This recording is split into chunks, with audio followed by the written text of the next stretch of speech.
ಇವತ್ತು ಮುಖ್ಯವಾಗಿ ನಾನು ಬಹಳಷ್ಟು ದಿನಗಳಿಂದ ತಿರುಮಲೆಗೆ ಬರಬೇಕು ಅಂತ ಅನ್ಕೊಂಡಿದ್ದೆ. ಇವತ್ತು ಒಳ್ಳೆ ದಿನ ಆಗಿದ್ದರಿಂದ ದೇವರ ದರ್ಶನ ಪಡೆದಿದ್ದೀನಿ ಮತ್ತು ನಮ್ಮ ಕಾರ್ಯಕರ್ತರ ಅಪೇಕ್ಷೆಯಿಂದ ಕಾರ್ಯಕರ್ತರ ಭೇಟಿನೂ ಮಾಡಬೇಕಂತೇಳಿ ಇವತ್ತು ಕಾಂಗ್ರೆಸ್ ಆಫೀಸಿಗೆ ಬಂದಿದ್ದೀನಿ.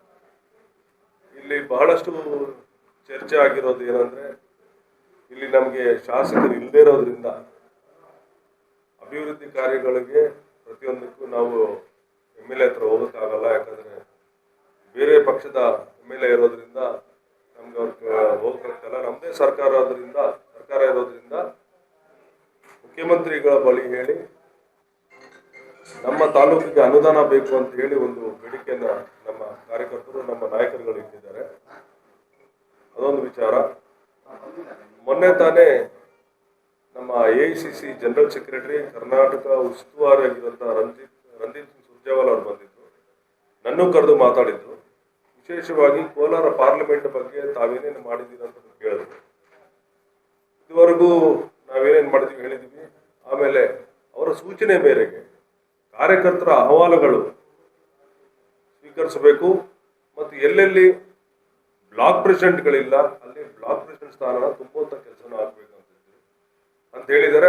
ಅದನ್ನ ಮುಖ್ಯವಾಗಿ ಇವತ್ತು ಚರ್ಚೆ ಮಾಡ್ತಾ ಇದ್ವಿ, ಯಾರನ್ನ ಮಾಡಬೇಕು ಅಂತ ಹೇಳಿ.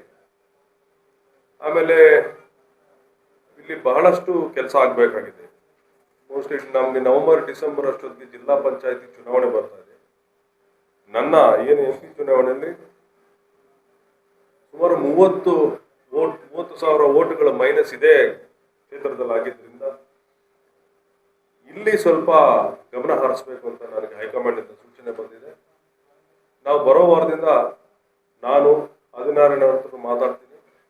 ಪ್ರತಿ ಪಂಚಾಯತ್ಗೂ ವಿಸಿಟ್ ಮಾಡಬೇಕು ಅಂತ ಹೇಳಿ ತೀರ್ಮಾನ ತಗೊಂಡಿದ್ದೀವಿ. ಡಿಸೆಂಬರ್ ಅಲ್ಲಿ ಚುನಾವಣೆ ಬರ್ತಾ ಇದೆ. ನಮಗೆ ಏನು MP ಚುನಾವಣೆಯಲ್ಲಿ ರಿಸಲ್ಟ್ ಏನು ಪುನರಾವರ್ತನೆ ಆಗಬಾರದು. ಇಷ್ಟೆಲ್ಲ ಸರ್ಕಾರ ಸೌಲಭ್ಯಗಳು ಕೊಡ್ತಾ ಇದ್ರು ಕೂಡ ಯಾಕೆ ಜನ ನಮ್ಮ ಬಗ್ಗೆ ಒಲವು ತೋರಿಸ್ತಾ ಇಲ್ಲ ಅನ್ನೋದು ಬಗ್ಗೆ ನಾವು ವಿಚಾರ ಮಾಡಬೇಕಾಗಿದೆ. ಆದ್ರಿಂದ ನಾವು ಪಂಚಾಯತಿನೂ ವಿಸಿಟ್ ಮಾಡಬೇಕು ಅಂತ ಹೇಳಿ ನಾವು ಈ ಕೂತ್ಕೊಂಡು ಮಾತಾಡ್ತಾ ಇದ್ವಿ.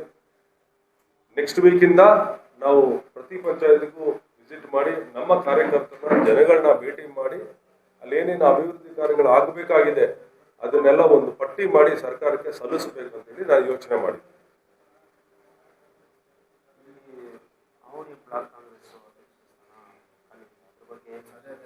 ಈಗ ಅದನ್ನೇ ಹೇಳಿದೆ ನಾನು. ನಮ್ಮ ಹಿರಿಯ ನಾಯಕರು ನೀಲಕಂಠೇಗೌಡರು ತೀರ್ಕೊಂಡ ಮೇಲೆ ಇಲ್ಲಿ ಬ್ಲಾಕ್ ಕಾಂಗ್ರೆಸ್ ಅನಾಥವಾಗಿದೆ. ಆ ಸ್ಥಾನ ತುಂಬುವುದಕ್ಕೆ ಒಬ್ಬ ಯೋಗ್ಯ ಮತ್ತು ಸಮರ್ಥ ಅಭ್ಯರ್ಥಿ ಬೇಕಾಗಿದೆ. ನಾವು ಯಾರನ್ನಂದ್ರೆ ಅವ್ರು ಮಾಡೋಕ್ಕಾಗಲ್ಲ. ಅದರಿಂದ ನಾವೆಲ್ಲ ಸೀನಿಯರ್ ಲೀಡರ್ಸ್ನ ಕನ್ಸಲ್ಟ್ ಮಾಡಿ ಅವ್ರ ಅಭಿಪ್ರಾಯವನ್ನು ಪಡೆದು ಒಬ್ಬ ಒಳ್ಳೆ ಬ್ಲಾಕ್ ಪ್ರೆಸಿಡೆಂಟ್ನ ಇಲ್ಲಿ ನೇಮಕ ಮಾಡಬೇಕು ಅಂತ ಡಿಸ್ಕಸ್ ಮಾಡಿದ್ದೀವಿ.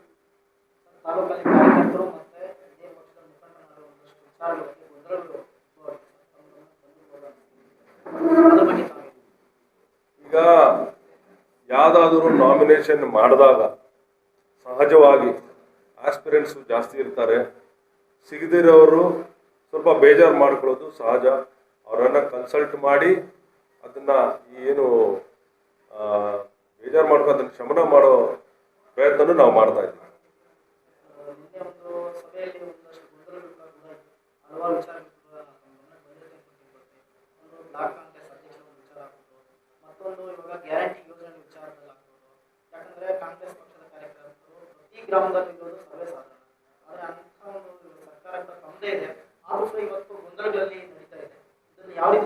ನಾನು ಈಗಾಗಲೇ ಹೇಳ್ದಂಗೆ ಯಾವ್ದೋ ನಾಮಿನೇಷನ್ ಆದ ಗೊಂದಲಗಳಾಗೋದು ಸಹಜನೇ. ಅದನ್ನ ಆದಿನಾರಾಯಣ ಅವರೇ